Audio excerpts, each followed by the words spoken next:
Bonjour et bienvenue dans cette nouvelle émission dans laquelle on va parler de lien entre intelligence telle que mesurée par le QI, et puis succès financier, succès professionnel.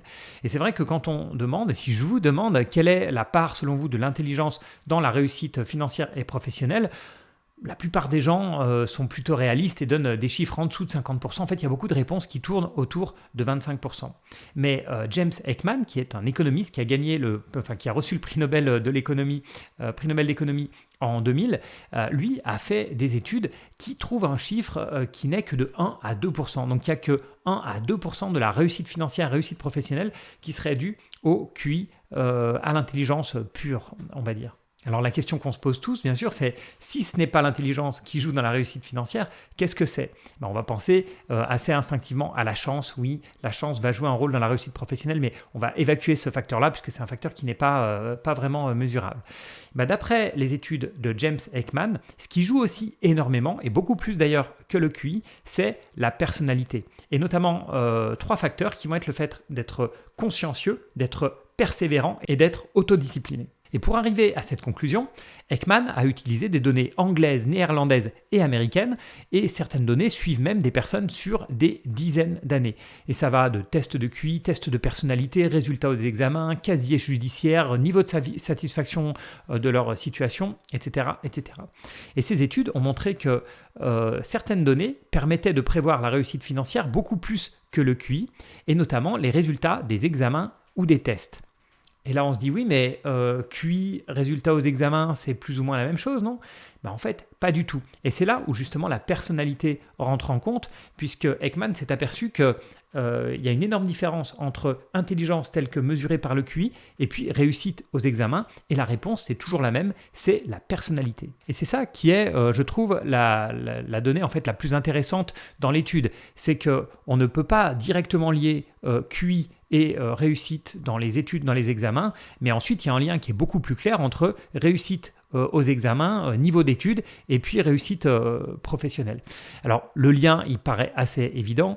Quelqu'un qui va être persévérant, qui va être autodiscipliné, il va beaucoup mieux réviser, il va être beaucoup plus assidu, et s'il révise pendant que tous ses amis sortent, etc., il va mieux réussir. Mais il n'y a pas que ça, il y a aussi des notions de travail d'équipe, de collaboration, par exemple, pour s'entraîner pendant les révisions, à nouveau, pour poser des questions à ses amis, pour travailler ensemble, tout simplement. Et ça, c'est vrai que c'est une bonne nouvelle, parce que si on admet que l'intelligence pure est innée, alors je dis bien admettons, parce que pour information, des études sur les jumeaux ont montré qu'environ 50% du QI était génétique. Donc admettons que l'intelligence est innée, les qualités dont on a parlé, elles peuvent être apprises aux enfants. On peut apprendre des enfants à se motiver, leur donner le goût de l'effort et leur apprendre à être autodisciplinés. Et les études qui ont suivi des individus dans la durée le prouvent, un enfant motivé qui va travailler dur et être persévérant réussira mieux dans la vie professionnelle qu'un enfant plus intelligent mais plus paresseux. Alors on l'a dit, ça c'est la bonne nouvelle. Mais la mauvaise nouvelle, c'est que comme ces qualités ne sont pas enseignées à l'école, c'est pas son rôle, c'est l'éducation parentale qui fait toute la différence et donc on va avoir d'énormes inégalités. Et depuis des années, le travail de James Heckman tourne principalement autour de l'investissement dans l'éducation des plus jeunes.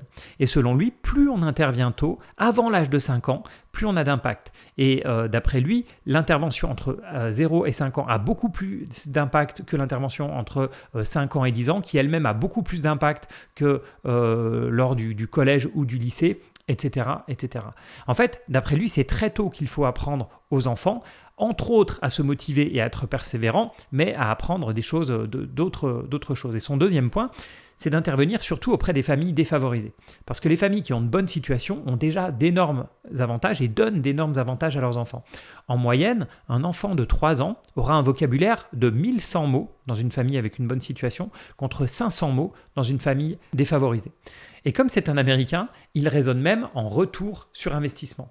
Ce qui serait vu comme choquant en France, mais qui est finalement logique, puisque son but, c'est de convaincre des dirigeants politiques d'investir dans l'éducation des jeunes. C'est de convaincre des gens d'allouer une partie du budget. Donc, il voit vraiment ça comme un investissement et il présente ça comme un investissement qui est rentable. Selon lui, un investissement dans l'éducation des enfants les plus défavorisés de 0 à 5 ans. Hein. Donc vous avez compris, il a un double focus, très très jeune et famille défavorisée. Donc là, on parle non seulement de maternelle, hein, mais même avant. Donc un investissement dans ce domaine-là aurait un retour sur investissement de 13% pour l'État. Parce que, évidemment, avoir des jeunes adultes mieux formés, plus motivés, c'est une richesse énorme pour un pays. Et Ekman a même trouvé que ces programmes amélioraient le QI et sur la durée, puisque les enfants plus motivés et plus persévérants faisaient plus d'efforts pour répondre aux questions les plus compliquées, là où avant, ces mêmes enfants auraient abandonné. Et Ekman a montré que ces programmes avaient beaucoup d'impact, non seulement sur les enfants, mais aussi sur tout l'entourage. D'abord parce que les programmes incluent de l'éducation sur la nutrition, par exemple, sur la santé, etc., qui vont bénéficier à toute la famille. Et puis, comme ces programmes libèrent les parents pendant la journée, hein, puisqu'on parle, comme je disais, c'est quasiment de la garderie, en fait, entre 0 et 5 ans, il y a beaucoup de personnes, notamment des femmes, qui ont pu retrouver du travail et améliorer leurs conditions de vie. Alors, je ne suis généralement pas un avocat des dépenses gouvernementales. Je pense que l'État n'est pas le meilleur gestionnaire globalement, mais il faut avouer que cette thèse-là, la thèse d'investir dans les très jeunes enfants et notamment les très jeunes enfants défavorisés, pour moi, c'est vraiment une thèse qui a du sens. Et c'est vrai que s'il y a bien un endroit dans lequel le gouvernement peut investir avec un bon retour sur investissement, pour reprendre les termes d'Ekman, c'est bien celui-ci. Et si on sort un petit peu du prix Nobel et puis des enfants défavorisés, notamment aux États-Unis, pour se rapprocher un peu plus de ce que vous vivez peut-être en tant que parents et futurs parents, je trouve qu'on comprend mieux avec ces études pourquoi les écrans sont si dangereux pour les enfants ou pour les adultes d'ailleurs.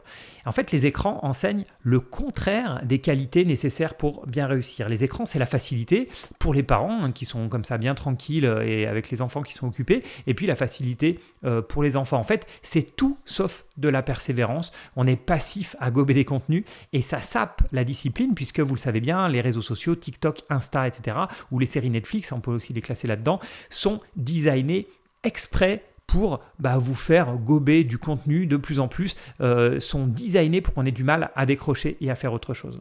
Alors, est-ce que vous êtes d'accord avec ces études ? Est-ce que vous pensez, vous aussi, que le QI a beaucoup moins d'importance que des qualités de personnalité, comme les appelle Ekman, du type être consciencieux, être persévérant, être autodiscipliné, avoir le goût de l'effort, etc. Est-ce que c'est quelque chose que vous avez constaté dans votre vie ? Et n'hésitez pas à me donner des exemples si vous en avez. Voilà, merci encore d'être arrivé au bout de cette émission. N'oubliez pas de mettre des commentaires, de liker, de vous abonner. Bien sûr, les notes de podcast sont aussi très importantes et m'encourage énormément à continuer ces vidéos et ces podcasts.